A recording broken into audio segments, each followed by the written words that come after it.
With this being the last Raw of 2024, I decided to go a little bit different from what everyone else is doing, in a sense. And instead of doing best moment of Raw this year, I'm going to go with my best wrestlers or performers of 2024.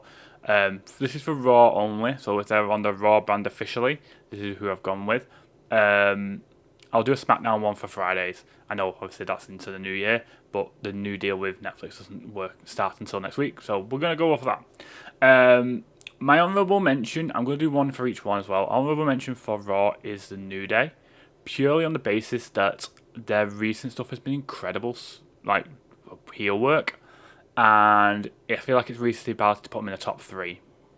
But I did think like they needed a mention in terms of how they've done this year. I think they've been quite good with what they've been given. I think now they've been given something substantial. They're excelling incredibly.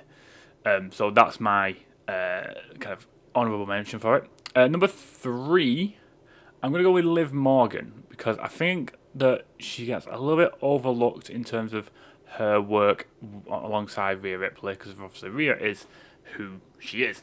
But for me, Liv has been really good as the women's champion. She's carried herself incredibly as this kind of heel who's kind of scared of Rhea Ripley and everything she does, but then she also puts up a fight, and it's a weird dynamic, but it works. And I think it's done quite well for her this year, and she's been very good at what she does. She's obviously getting a Dom next to her as a like the arm candy in a sense, which is a word to say for Dom, but it just worked. And taking over Judgment Day also worked quite well, although that is kind of dissipate a little bit. My number two is Jey Uso. I didn't think the singles run would work. I thought that the Usos should be a tag team forever. I've been completely given the wrong end of the stick in that sense.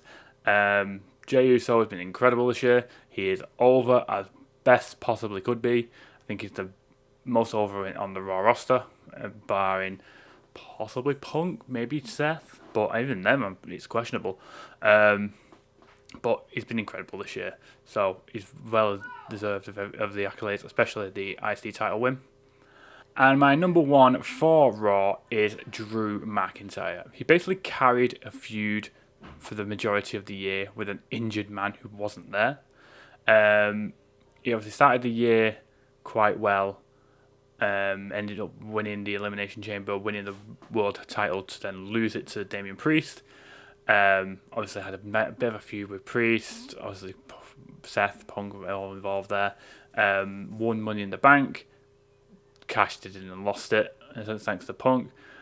Had the Clash of the Castle match, lost due to Punk.